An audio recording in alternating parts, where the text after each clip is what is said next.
نحمده ونصلي على رسوله الكريم اما بعد فاعوذ بالله من الشيطان الرجيم بسم الله الرحمن الرحيم رب اشرح لي صدري ويسر لي امري واحلل عقدة من لساني يفقهوا قولي.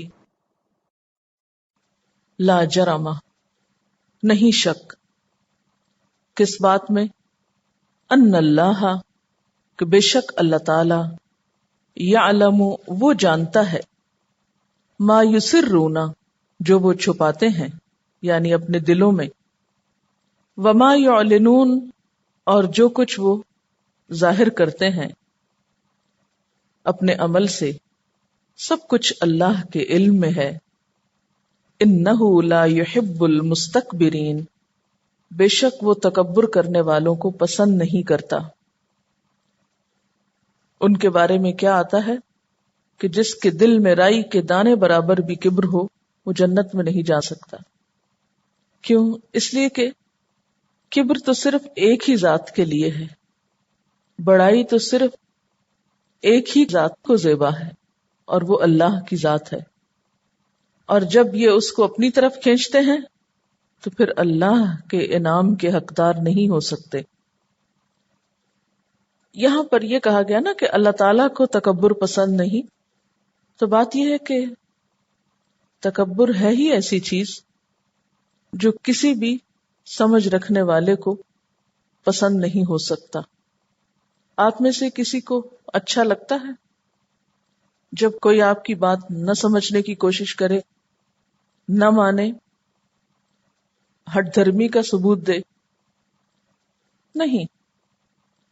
انسانوں میں بھی متکبر لوگ، خواہ کسی بھی اعتبار سے وہ تکبر کا شکار ہوں، وہ انسانوں کے بھی پسندیدہ نہیں ہو سکتے، کہاں خالق کائنات کے. وَإِذَا قِيلَ لَهُمْ، اور جب ان سے کہا جاتا ہے، ماذا انزل ربکم، تمہارے رب نے کیا کچھ اتارا ہے، یعنی قرآن کے بارے میں ان سے پوچھا جاتا ہے کہ اس میں کیا کچھ اترا ہے، قالوا، وہ کہتے ہیں، اساطیر الاولین، اگلے وقتوں کی کہانیاں ہیں، پہلوں کے قصے ہیں. یہ جملہ بھی ان کے تکبر پر دلیل ہے. قرآن کے بارے میں ایسا کمنٹ دینا تکبر ہی کی نشانی ہے. اللہ تعالیٰ فرماتے ہیں کہ لِيَحْمِلُوا أَوْزَارَهُمْ، یہ بات ان کی اپنی زبان سے کیوں نکلوائی ہے؟ تاکہ وہ اپنے بوجھ بھی اٹھائیں، کاملتاً، سارے، یوم القیامت، قیامت کے دن، اپنی کہی کا وبال بھی بھگتیں. وَمِنْ أَوْزَارِ الَّذِينَ، اور ان لوگوں کے بوجھ بھی یہ اپنے سر اٹھائیں، يُضِلُّونَهُمْ بِغَيْرِ علم، جنہیں یہ علم کے بغیر گمراہ کر رہے ہیں. کیونکہ جو شخص ایسی گفتگو کرتا ہے، قرآن کے بارے میں ایسی رائے رکھتا ہے، یا قرآن کے بارے میں اس انداز سے ذکر کرتا ہے، وہ صرف خود ہی بھٹکا ہوا انسان نہیں، وہ اوروں کے بھٹکنے کا بھی ذریعہ بن جاتا ہے. اور ایسا وہ کیوں کر رہا ہے؟ بغیر علم، بغیر علم کے. بغیر علم کے کیوں کہا گیا؟ کیونکہ عموماً قرآن کے بارے میں ایسی رائے وہی لوگ رکھتے ہیں جو قرآن کو جانتے ہی نہیں. کیونکہ جو شخص قرآن کو سمجھ لے، پڑھ لے، پھر وہ یہ نہیں کہہ سکتا کہ پہلوں کی کہانیاں ہیں. کیا قرآن میں صرف واقعات ہیں یا صرف قصے ہیں؟ اور وہ قصے بھی صرف پرانے زمانے کی تاریخ کے طور پر بیان ہوئے ہیں یا ان کا بھی کچھ مقصد اور غرض ہے؟ یہ بات کون کہتا ہے؟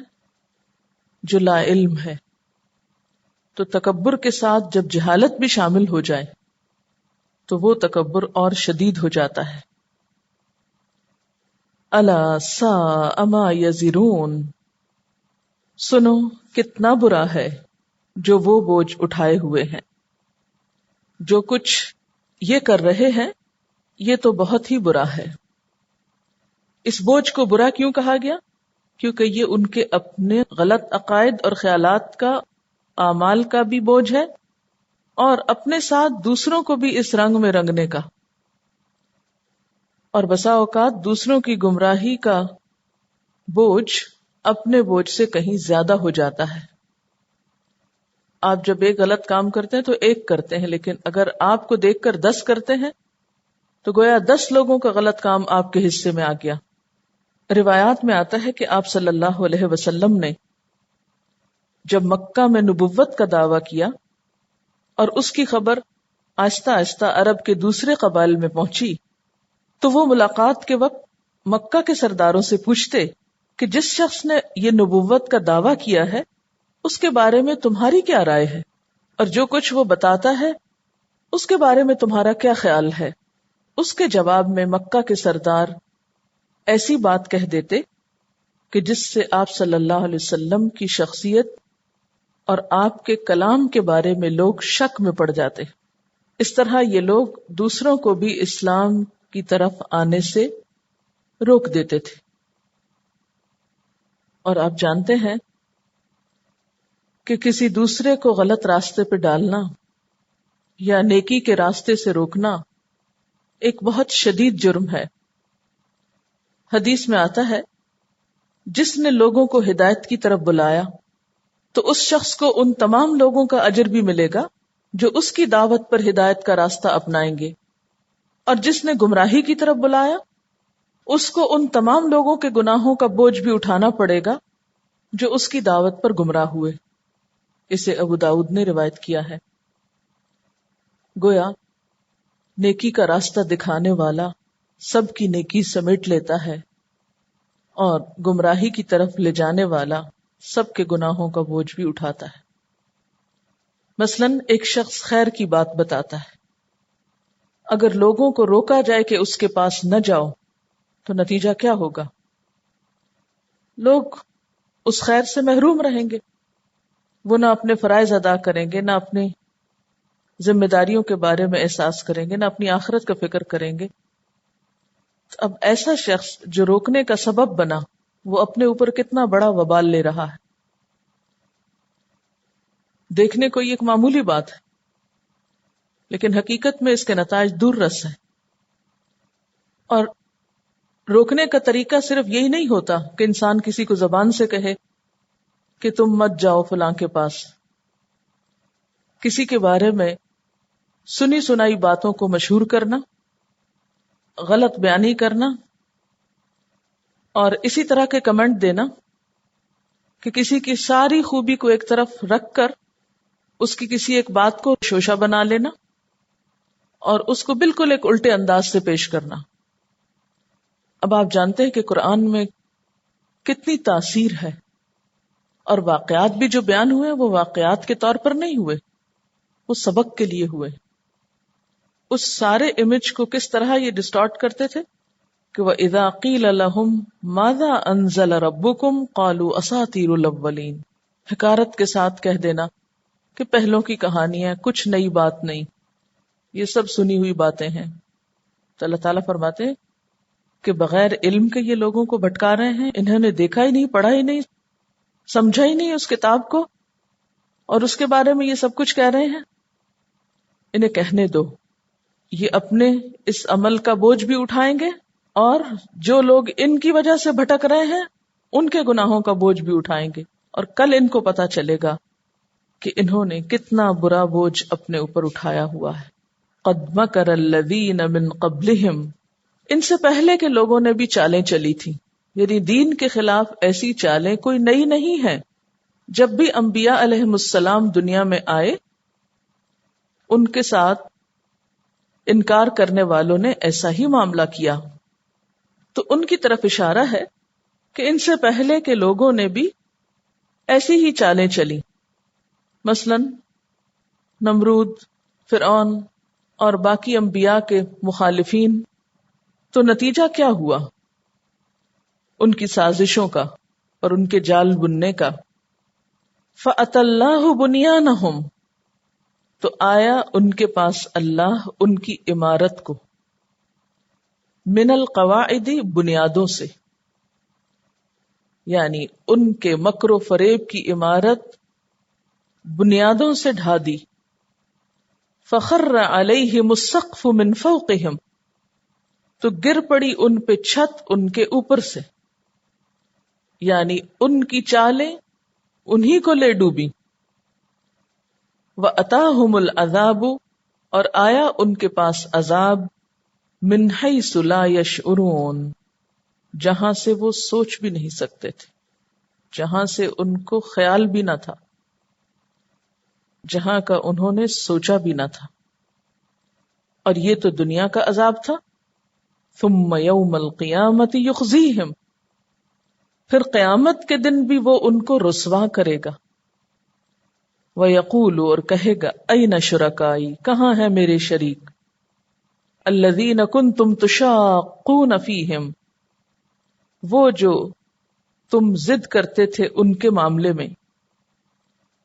قَالَ الَّذِينَ أُوتُوا الْعِلْمَ، تو علم والے کہیں گے، جن کا دنیا میں مذاق اڑایا گیا تھا، جنہیں دنیا میں رسوا کیا گیا تھا، ان الخزي اليوم، بے شک رسوائی آج کے دن، والسوء، اور برائی، علی الکافرین، کافروں پر ہے.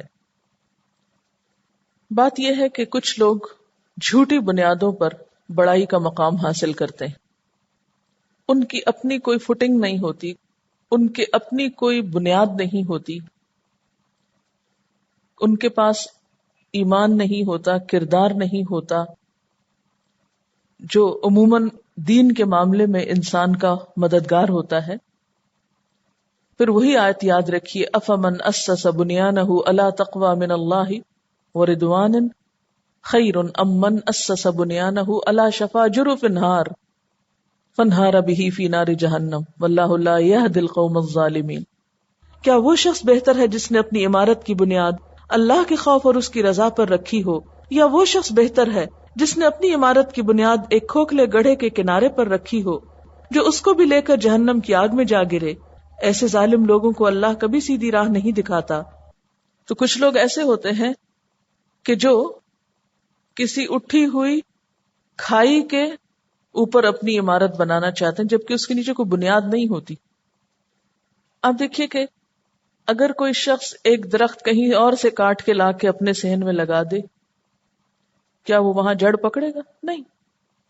اگر آپ چاہتے ہیں کہ آپ کے صحن میں ایک مضبوط جڑ رکھنے والا درخت ہو تو اس کے لیے آپ کو کیا کرنا پڑے گا؟ صبر، انتظار، محنت اور کوشش. کسی کا پیدا کردہ مومنٹم جو ہے وہ آپ کے لیے بنیاد نہیں بن سکتا.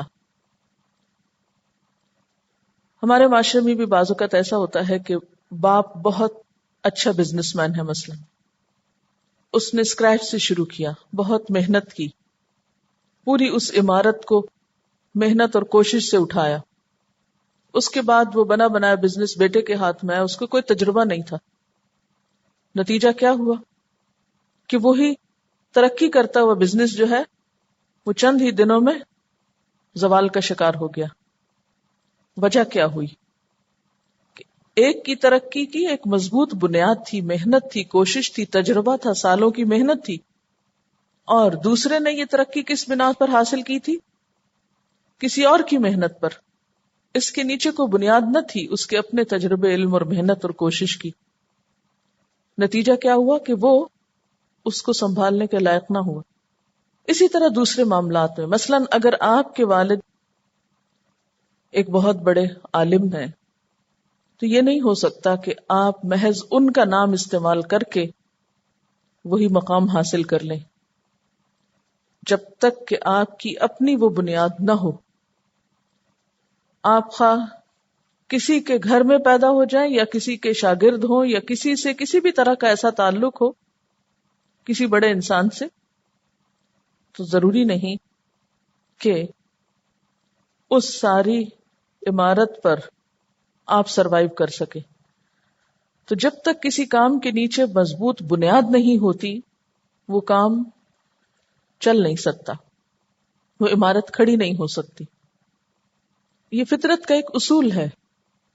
جتنی بھی چیزیں آپ کو نظر آتی ہیں ان سب کے ساتھ یہی معاملہ ہے کہ کوئی بھی مضبوط عمارت مضبوط بنیاد چاہتی ہے، مضبوط درخت مضبوط جڑیں چاہتا ہے، اینڈ سو آن.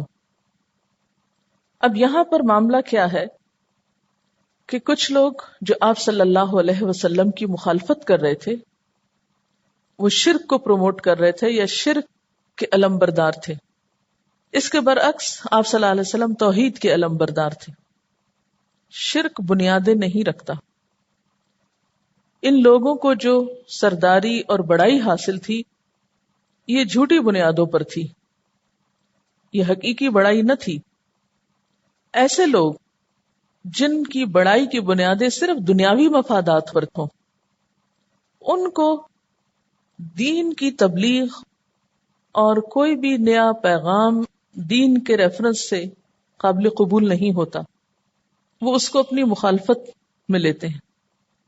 آپ جانتے ہیں کہ کیا سرداران قریش عمارت المسجد الحرام اور سقایت الحاج کا کام نہیں کرتے تھے؟ کیا وہ اپنے ریلیجس ریچولز کو ادا نہیں کرتے تھے؟ حج بھی کرتے، طواف کرتے، حاجیوں کو پانی پلاتے، اپنے آپ کو حضرت ابراہیم علیہ السلام کی اولاد بتاتے، اور وہ بھی مذہبی مجاور تھے.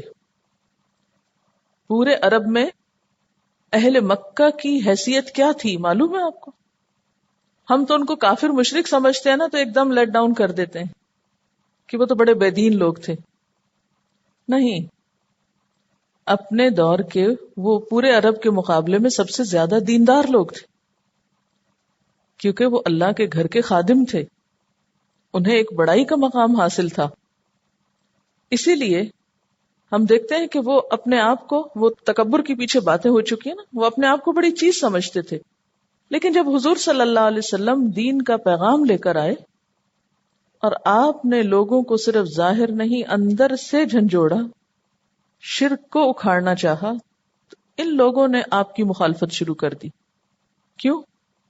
کیونکہ یہ لاشعوری طور پر ایک خوف کا شکار تھے کہ یہ شخص جس سچائی کی تعلیم دے رہا ہے، جس اچھائی کی تعلیم دے رہا ہے، اس کردار کے لوگ اگر ہمارے سامنے آ گئے تو ہم ٹھہر نہیں سکیں گے. لہذا ان کو اپنے مقام گرتے ہوئے محسوس ہوئے. اس کے تحفظ کے لیے یہ تدبیریں کرنے لگے. اور اس کے لیے تدبیر کیا کرتے؟ آپ صلی اللہ علیہ وسلم کے خلاف سازشوں کے جال بچھاتے. قد مکر الذین من قبلہم، ایسے ہی جس طرح پہلے انبیاء کے مخالفین نے انبیاء کے خلاف سازشوں کے جال بچھائے. کیوں؟ تاکہ جیسے پچھلی آیت میں ہے، یدلونہم بغیر علم، فتنہ انگیز باتیں کر کے نبی برحق کے خلاف لوگوں کو بدگمان کر دیں.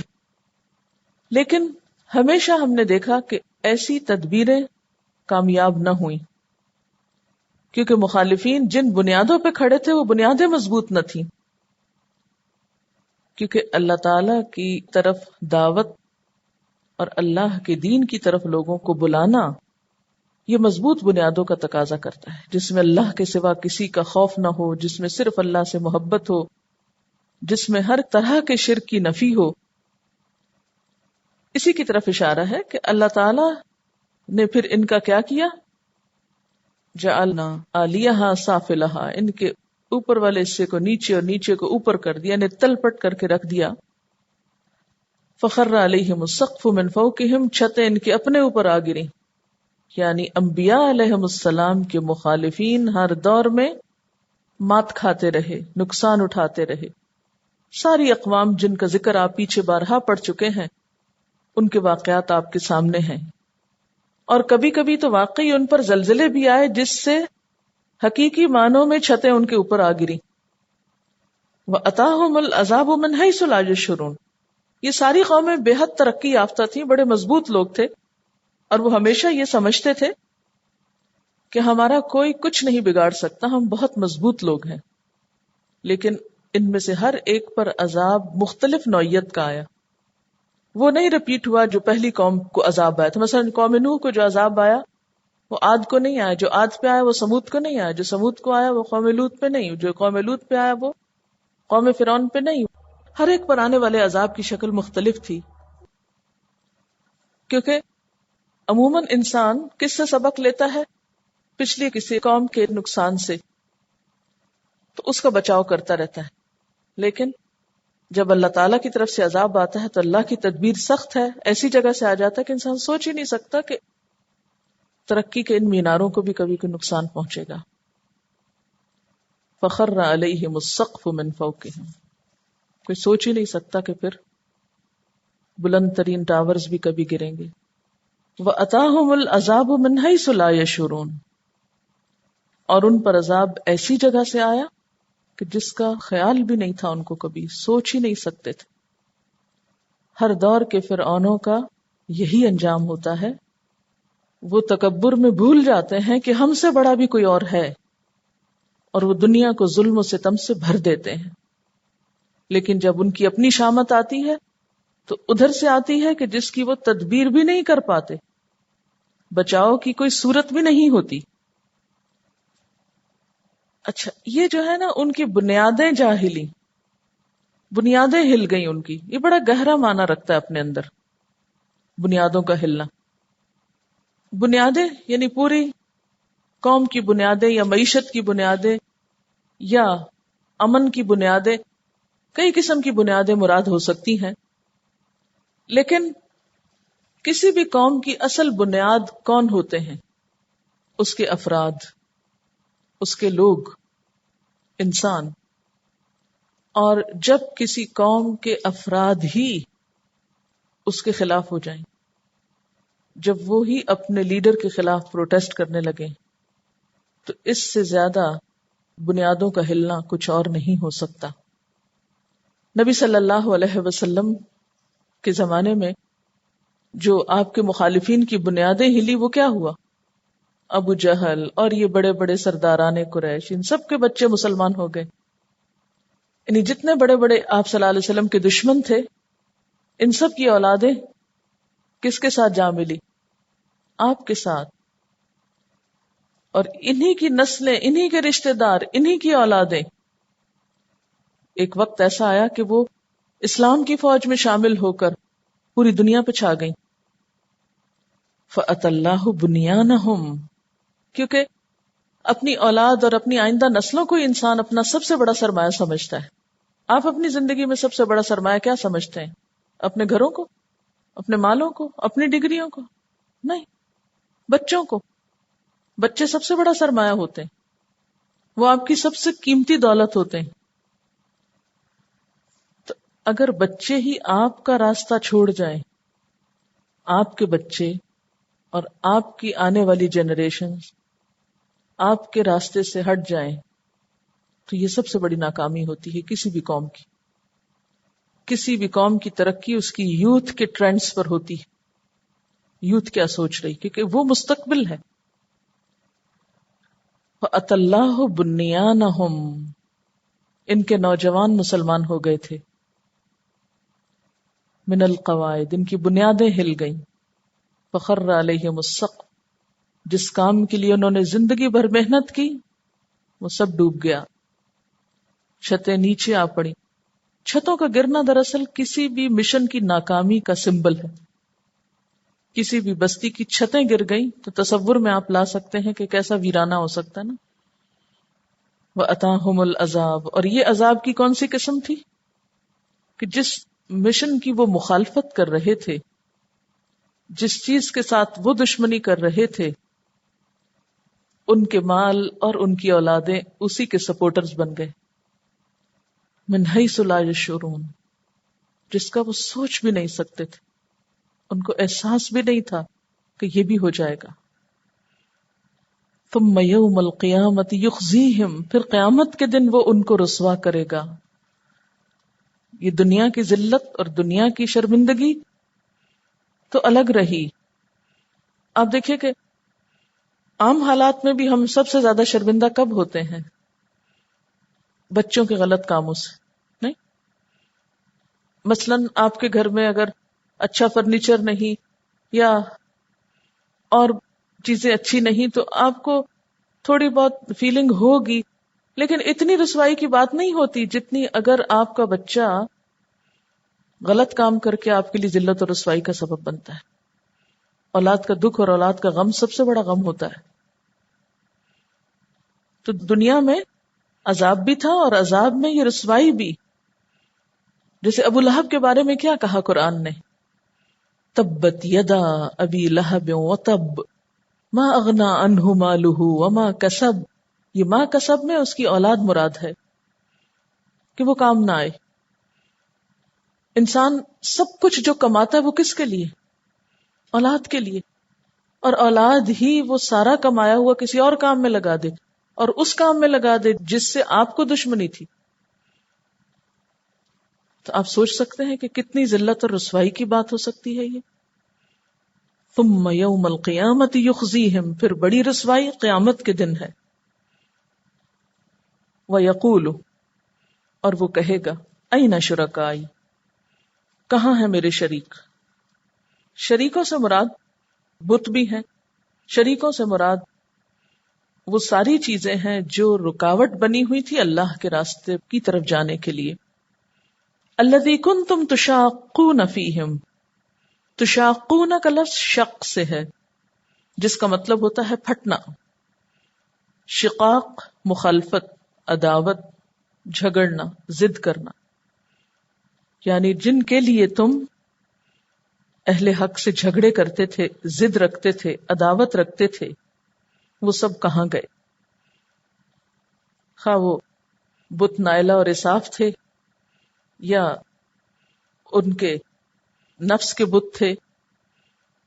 اور آج کے دور میں بہت سے بت کیا ہیں؟ جن چیزوں کی محبت اور جن چیزوں کے اسیر ہو کر ہم اللہ کو بھولے ہوئے ہیں وہ سب بت ہیں. یعنی ہر وہ چیز جو ہمیں اللہ کی عظمت کو بھلا دے، اللہ کے راستے میں رکاوٹ بن جائے، وہی انسان کا بت بن جاتی. ہم پر سب سے بڑا احسان کس کا ہے؟ جس نے ہمیں بنایا ہے، جو ہمیں کھانے کو دیتا ہے، جس نے یہ ساری نعمتیں ہمیں عطا کی. وہ سب سے بڑا محسن ہے ہمارا. ہم پر کیا لازم ہے احسان کے جواب دینے میں کہ ہم اس کے شکر گزار ہو جائیں، اس کے وفادار ہر ایک سے بڑھ کر ہوں، سب سے زیادہ ہم اس کے آگے جھکنے والے ہوں. لیکن جب ہم اس کو چھوڑ کر اوروں کے آگے جھکتے ہیں، جب ہم اس کے مقابلے میں اوروں کی سیوا کرتے ہیں، تو اسی کا نام شرک. اس کے مقابلے میں کسی اور کو زیادہ اہم سمجھتے ہیں، خواہ وہ کوئی ہو، اسی کو شرک کہا جاتا ہے. شرک صرف پتھروں کی پوجا کا نام نہیں ہے. اللہ تعالیٰ فرماتے ہیں وہ جو تمہاری عظمت اور بلندی اور محبت کے مینار تھے اور تمہاری عظمت کے سبب تھے، وہ کدھر ہیں؟ وہ آج تمہیں بچا کیوں نہیں رہے؟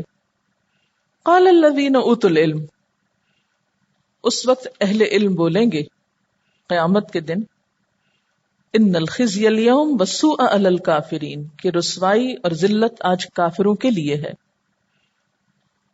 یہاں پر آپ دیکھیں کہ ایک لفظ آیا ہے پیچھے 25 میں، الذین یضلونہم بغیر علم، اور دوسرا اس کے مقابل الذین اوتوا العلم. چونکہ پیچھے مفسدین کا ذکر آ چکا ہے کہ وہ بغیر علم کے لوگوں کو گمراہ کرنے کے لیے اٹھے تھے، تو اس کے جواب میں یا مقابلے پر اب اہل علم کی بات آئی، جنہیں اللہ کے دیے ہوئے علم میں سے کچھ حصہ ملا، جس سے انہوں نے اپنے آپ کو بھی روشن کیا اور دوسروں کے لیے بھی روشنی کا ذریعہ بنے. وہ قیامت کے دن تبصرہ کچھ یوں کریں گے کہ آج رسوائی ہے کافروں کے لیے جنہوں نے حق کو ماننے سے انکار کیا. اور یہ آخرت سے پہلے پہلے موت کے وقت بھی ایسا ہی کچھ معاملہ ان کے ساتھ ہوگا. چاہتے ہیں اور انہیں اپنے سوا کوئی اور بڑا نظر نہیں آتا کہ جس کی بات کو یہ سمجھیں یا مانے. وآخر دعوانا ان الحمد للہ رب العالمین. سبحانک اللہم وبحمدک نشہد ان لا الہ الا انت نستغفرک ونتوب الیک. السلام علیکم ورحمۃ اللہ وبرکاتہ.